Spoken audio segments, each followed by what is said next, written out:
Hi friend, Radhe Radhe. তো চলে এসেছি আবার একটি নতুন ভিডিও নিয়ে। আশা করি সবাই সুস্থ আছেন, ভালো আছেন।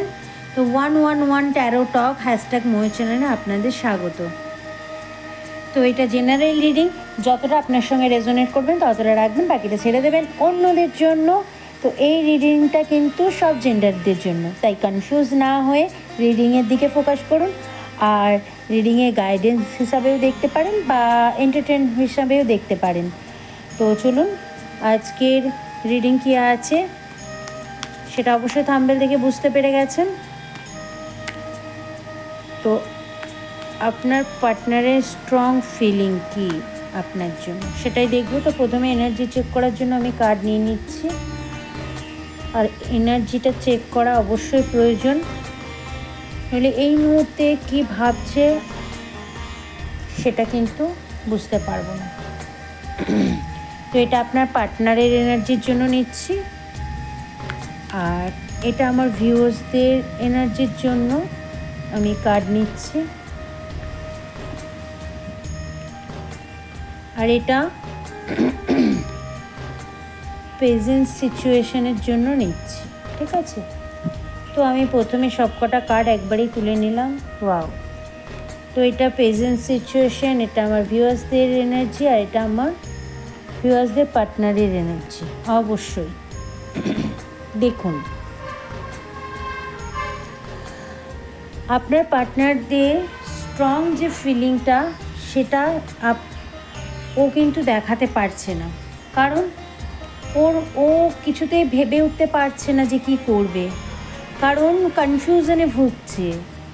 ও যাদের সঙ্গে মিশছে, যারা ওর ফ্রেন্ড মনে করে, তারাই ওকে কিন্তু ম্যানিপুলেট করছে। ও যাদের সঙ্গে মিশছে তারাই কিন্তু ওর এনার্জিটাকে একদম ব্ল্যাক এনার্জি করে ফেলছে।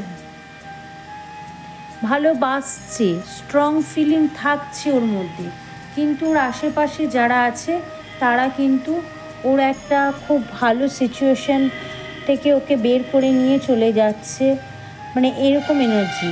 মানে এখানে বোঝা যাচ্ছে ও কিন্তু তৃতীয় ব্যক্তি, মানে এখানে ফ্রেন্ড বা অন্য কেউ আছে, তাদের দ্বারাও ম্যানিপুলেট হচ্ছে।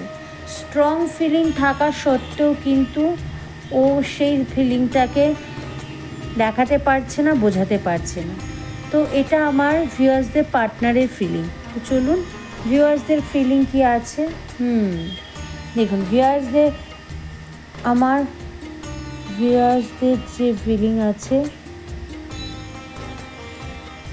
সে কিন্তু তার লাইফে একটা নিউ বিগিনিং চাইছে। স্ট্রং ফিলিং আছে তার, কিন্তু অ্যাকশন নিতে চাইছে, কিন্তু তার পার্টনার তাকে কিন্তু সেই গুরুত্বটা দিচ্ছে না, ফোকাস করছে না। তার জন্য সে কনফিউশনে আছে, কি করবে বুঝতে পারছে না। সরি, এনার্জি কিন্তু দুজনই একই রকম, চাইছে এগোতে কিন্তু এগোতে পারছে না। আর আমার ভিউয়ার্সদের যে পার্টনার, সেও কিন্তু এগোতে চাইছে কিন্তু করতে পারছে না, যেতে পারছে না। তো চলুন দেখে নিই প্রেজেন্টে কী অবস্থা আপনাদের।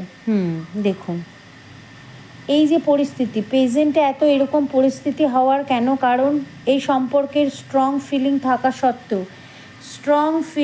থাকা সত্ত্বেও কেন এই পরিস্থিতি প্রেজেন্টে, কারণ তার পার্টনার না চাইতেই সবাইকে হেল্প করেছে, সবাইকে তার পাশে দাঁড়িয়েছে, সবার নিজের এনার্জিটাকে ডিভাইড করে দিয়েছে সবার জন্য। দেখুন এখানে কতটা সবাইকে হেল্প করেছে। এই যে এই প্রেজেন্টে এই সিচুয়েশনটা তারা কেন ফেস করছে না, তার পার্টনার ভালো একটা মানুষ, তার মধ্যে কিন্তু একটা সরলতা ভাব আছে, কিন্তু সে মানুষকে এতটা হেল্প করে ফেলেছে, মানুষের পাশে এতটা দাঁড়িয়েছে যে তার যে পজিটিভ এনার্জিটা, তার এনার্জিটা কিন্তু ডিভাইড হয়ে গেছে সবার মধ্যে। সবার যে নেগেটিভ এনার্জিটা সেটা তার পার্টনারের মধ্যে চলে এসছে। কখনো কখনো ভগবান বলে না চাইতে কাউকে কিছু দেওয়াটা উচিত না, কিন্তু আপনার পার্টনার এখানে সবাইকে ভালো মনে করেছে, সবার পাশে গিয়ে দাঁড়িয়েছে। এবার ভগবান যাকে শাস্তি দিতে চাইছে তার পাশে গিয়ে যদি আপনি দাঁড়িয়ে পড়েন, তার শাস্তিটা কে ভোগ করবে? তার শাস্তিটা আপনাকেই ভোগ করতে হচ্ছে। তো এখানে আপনার রিলেশনটা এই নেগেটিভিটির জন্যই কিন্তু এগোতে পারছে না, কারণ আপনি যে মানুষগুলোকে হেল্প করেছিলেন তারা কিন্তু হেল্প পাবার যোগ্য নয়, আপনি তাদের হেল্প করেছেন। তাদের নেগেটিভিটিটা আপনার মধ্যে চলে আসার জন্য আপনার সম্পর্কে কিন্তু অনেকটা দূরত্ব চলে এসছে, ঠিক আছে? স্ট্রং ফিলিং আপনারও আছে, আমার ভিউয়ার্সদেরও আছে, কিন্তু সেই স্ট্রং ফিলিং থাকা সত্ত্বেও এতটা নেগেটিভিটি বিনা কারণে ফেস করতে হচ্ছে না। আপনাদের সঙ্গে ঝগড়া না, সেরকম জাস্ট ছোটো ছোটো ব্যাপারে একটা আর্গুমেন্ট হয়ে যাচ্ছে, ছোটো ছোটো ব্যাপারে ইগো হয়ে যাচ্ছে। কেননা এই যে আশেপাশে এনার্জিটা যে আপনি নিজের এনার্জি ডিভাইড করে আশেপাশের মানুষদের হেল্প করেছেন, সেই নেগেটিভ এনার্জিটা নিজের উপরে নিয়ে নিয়েছেন তার কারণে। তো চলুন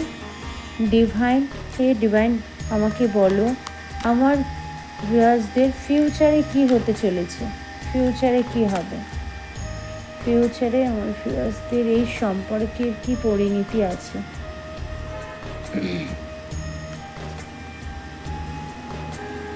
আবার দেখ কুইন অফ পেন্টিকলস এসছে, আবার স্ট্রং ফিলিং একটা। অবশ্যই বলছে যে আপনি যে মানুষকে হেল্প করেছেন, যে মানুষগুলোর পাশে গিয়ে দাঁড়িয়েছেন, সেই মানুষগুলো হেল্প করবেন না সেটা একবারও বলছেন, অবশ্যই হেল্প করবেন, কিন্তু যার প্রয়োজন আছে, যে আপনাকে বলছে যে আমাকে হেল্প করো, তাকেই আপনি হেল্প করুন। কিন্তু যার প্রয়োজন নেই বা যে আপনাকে বলছে না হেল্পের কথা, তাকে আপনি হেল্প করতে চেয়েন না, তাহলে আপনার ফিউচারে একটা অনেক বড় ব্লকেজ চলে আসবে। এখন আপনি রিলেশনের প্রবলেম পড়েছেন, লাভ রিলেশনে, এরপরে আপনার কেরিয়ারে আছে, আপনার ফ্যামিলি আছে, তারাও কিন্তু আপনার এই ব্লকেজের মধ্যে পড়ে যাবে। তো আপনি অবশ্যই ফিউচারে কিন্তু আপনাদের সম্পর্কটা অনেক পজিটিভ আছে। এখানে ফ্যামিলি গেট টুগেদার দেখাচ্ছে, সেলিব্রেশন দেখাচ্ছে, ম্যারেজ দেখাচ্ছে, নিউ বিগিনিং দেখাচ্ছে, সমস্ত কিছু, কিন্তু আপনাকে একটু পরিবর্তন হতে হবে। তো চলুন আজকে অ্যাঞ্জেল কি বলছে আপনাদের সেটা দেখব। তো আপনাদের কি মেসেজ, গাইডেন্স মেসেজ কি আছে অ্যাঞ্জেলের তরফ থেকে আপনাদের জন্য। আপনাদের এই স্ট্রং ফিলিং আছে দুজনার, তার সত্ত্বেও যে নেগেটিভিটিটা আপনারা ফেস করছেন, এখানে অ্যাঞ্জেল কি ব্লেসিং দিচ্ছে বা কি গাইডেন্স দিচ্ছে আপনাদের, গাইডেন্স হিসাবে কি দিচ্ছে অ্যাঞ্জেল। দেখো, ask for help from others, দেখেছো? যার দরকার জিজ্ঞাসা করো, তারপরে গিয়ে হেল্প করো, নিজে থেকে হেল্প করতে যেও না, তাহলে তোমার লাইফে তুমি সাকসেস পাবে। যদি না চাইতেই কাউকে দিয়ে দাও, কারো কাছে হেল্প তুমি চাও, তুমি চাইতেই পারো, তুমি কারো কাছে হেল্প চাইতেই পারো। তুমি এতদিন যা হেল্প করেছো সবার, তুমিও হেল্প কারো কাছে পেতেই পারো, সেটাই বলছে। তুমিও হেল্প পাবে, তুমি যে এত মানুষের উপকার করেছো সেটা তুমি অবশ্যই পাবে। তবে এটাকে তোমাকে মনে রাখতে হবে, হেল্প তুমি চাইবে তবে পাবে, তেমনি অপরে তোমার কাছে হেল্প চাইবে তবেই তুমি অপরকে হেল্প করো, তার আগে নয়। আর তবেই তোমার লাইফে যে প্রবলেমটা ফেস করছো, যেটা আসছে সেটা ঠিক হবে, লাইফে সাকসেস আসবে, সেটা রিলেশনের মধ্যে সাকসেস দেখাচ্ছে। তো এটাই তোমার গাইডেন্স, যে মানুষকে হেল্প তো অবশ্যই করবে, কিন্তু যে বলবে তাকে হেল্প করো, না হেল্প চাওয়াতেই তুমি তাকে হেল্প করো না। তো এটাই ছিল আজকে রিডিং। যদি ভিডিওটা ভালো লাগে অবশ্যই একটা লাইক কমেন্ট শেয়ার করবেন। দেখা হচ্ছে নতুন ভিডিওতে। রাধে রাধে।